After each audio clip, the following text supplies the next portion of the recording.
Hello and welcome back to another episode of Tales of the Mendicant Preachers. I'm Marilynn Hughes from the Out of Body Travel Foundation.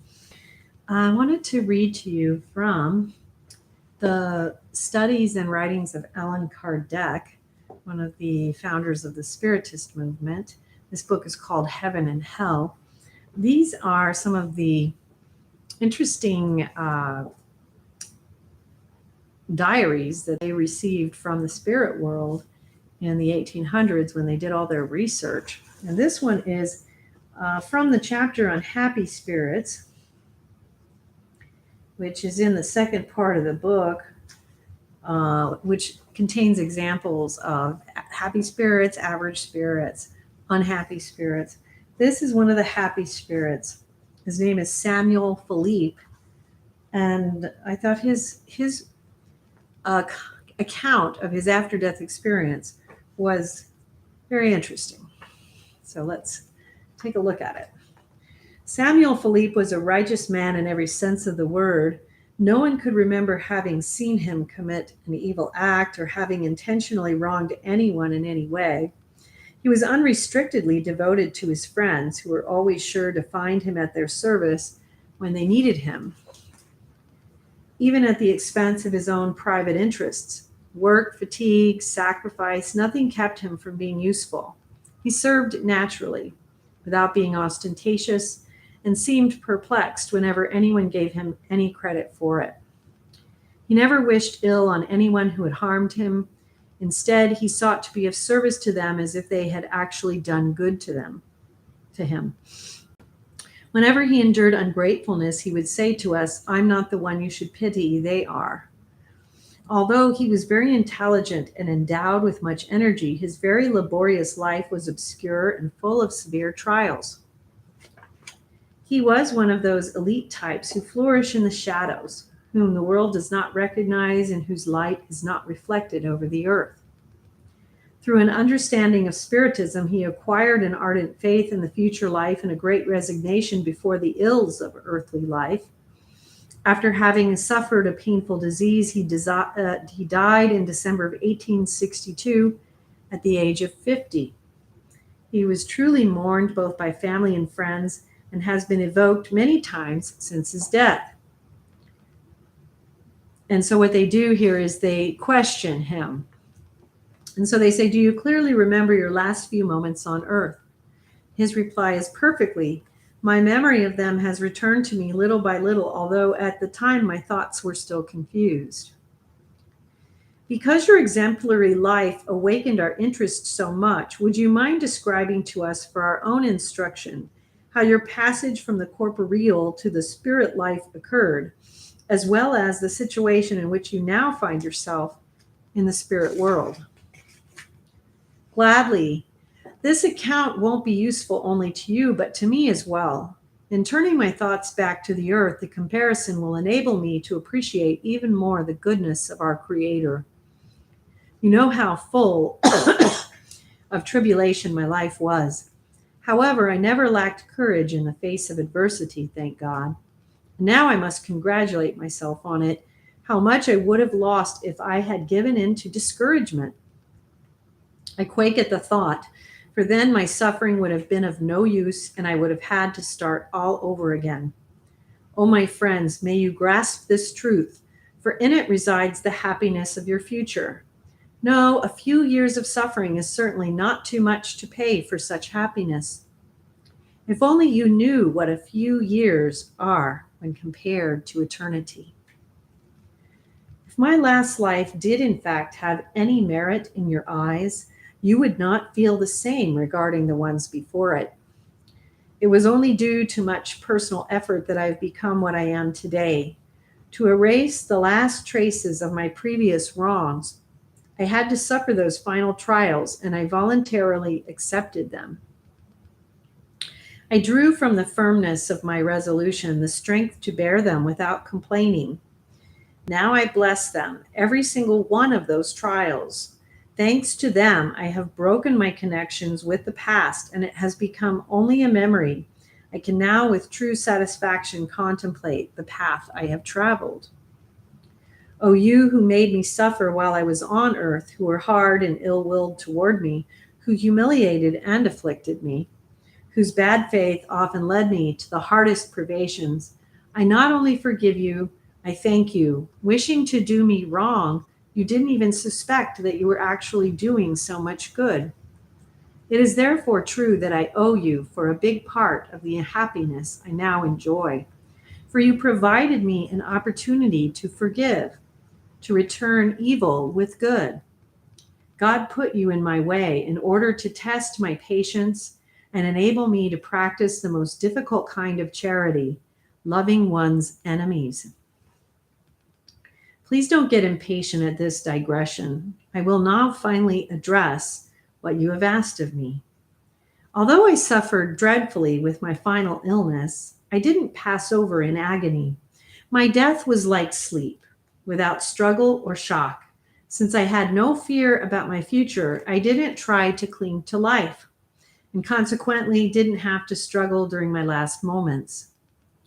The separation occurred without effort, without pain, and without my even realizing it. I don't know how long that final sleep lasted, but it was brief. My awakening was calm compared to my previous condition. I no longer felt any pain, and I exulted in joy.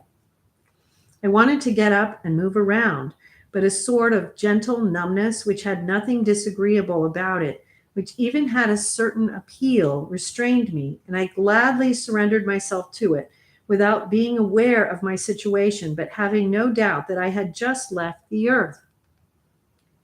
Everything around me seemed like a dream.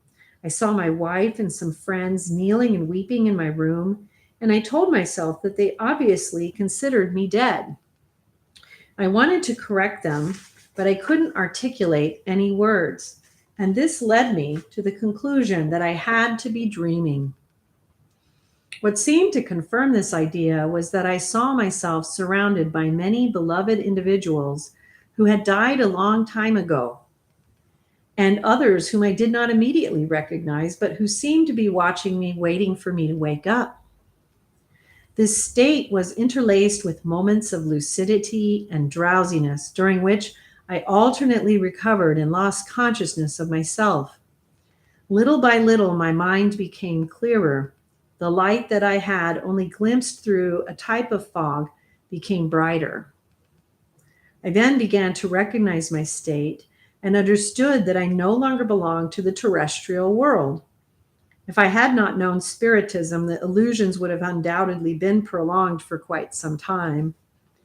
My mortal remains had not yet been buried. I regarded them with respect, although I felt happy at having been disencumbered of them. I was so happy at being free. I was breathing with the ease of someone who had just emerged from a suffocating atmosphere, and an indescribable sensation of bliss impregnated my entire being. The presence of individuals whom I used to love filled me with joy, and I was not surprised at seeing them. It seemed quite natural, as if I were seeing them again after a long voyage. One thing surprised me right at first, the fact that we understood each other without saying anything. We transmitted our thoughts by simply looking at each other, as though by some sort of fluidic penetration. Nevertheless, I was still not completely detached from earthly ideas. The memory of what I had endured came back to me from time to make me better appreciate my new situation. I had suffered physically, but especially mentally. I had been the target of malevolence, 1,000 vexations that were perhaps more painful than patently misfortunate, because they keep us in a state of constant anxiety. This feeling had not yet disappeared completely, and sometimes I asked myself if I was really free of them. It still seemed like I was hearing a few unpleasant voices. I often worried about the troubles these voices used to cause me, and I trembled in spite of myself. Tried to feel myself, so to speak, in order to be assured that I was not being deceived by a dream.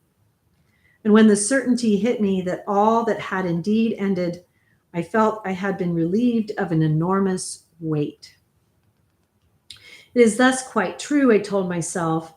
I am finally free of all those worries that used to make my life a torment, and I rendered thanks to God for that fact. I was like a poor man who had suddenly received a large fortune and who for a long time couldn't believe it was real, still feeling worried about his needs. Oh, if only people could comprehend the future life, what power, what courage it would give them amidst adversity, what they wouldn't do during their lifetime on earth in order to guarantee themselves the happiness that God has reserved for the children who have been obedient to his laws. Then they would see how insignificant are the pleasures they envy during their life compared to those they disdain. They ask another question. Have that world so new to you and in light of which ours has such little value, and the many friends whom you have rejoined caused you to forget the family and friends you left behind on earth? If I were to forget them, I would be unworthy of the happiness I'm enjoying. God does not reward selfishness, he punishes it. The world in which I find myself might lead me to scorn the earth, but I could never scorn the spirits who are incarnate there. Only amongst men and women do we see prosperity lead to forgetting former companions in misfortune. I visit mine often, and I feel happy for the remembrances they hold of me. Their thoughts attract me to them. I watch their conversations. I delight in their joys, and their worries sadden me. However, because I understand that their problems are only temporary and for their own good, it's not the kind of sadness that is full of anxiety like that which we suffer while incarnate. I feel happy to think that someday they will also come to this happy plane where pain is unknown. I am striving to help them to become worthy of it. I am doing my utmost to suggest good thoughts to them, especially regarding resignation, which I myself displayed before the will of God. My greatest sadness is seeing them delay that time by their lack of courage, their complaining, their doubts about the future, or by any reprehensible act. Thus, I try to divert them from the path of evil.